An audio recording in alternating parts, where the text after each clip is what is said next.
First time na mga umattend ng mga first timer at saka mga veteranong umattend ng Camp Labarson, at first time namin po na mag-host dito ang Quezon Province, headed by the chairwoman from Ayota Sis Aisa and the deputy chairman Brad Gary from Gamma Omega chapter.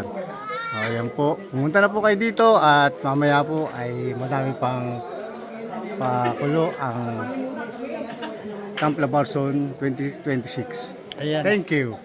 Ayan, narinig po natin ang boses ni Pangulong Fred Aquino ng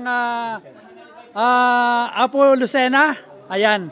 At sinasabi nga po na we invite you at enjoy nyo po natin itong Camp Labarson dito sa beach resort ng Saya Pagbilao. Ayan. Quezon. At makikita po natin na marami na pong dumalo o nag-attend. At ayan po, tinayo po nila yung mga tent. At marami na po nagtitinda. Ayan po, isusum natin yung nagtitinda. Naku, ang laki ng pusod. Okay na po yun. Pero masarap po yung tinda. So, ayun, andito po tayo sa isang bahagi ng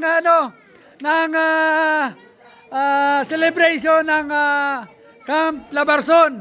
Ito po mga attendees from Kai Chapter, Gamma Omega, ano pa mga chapter narito?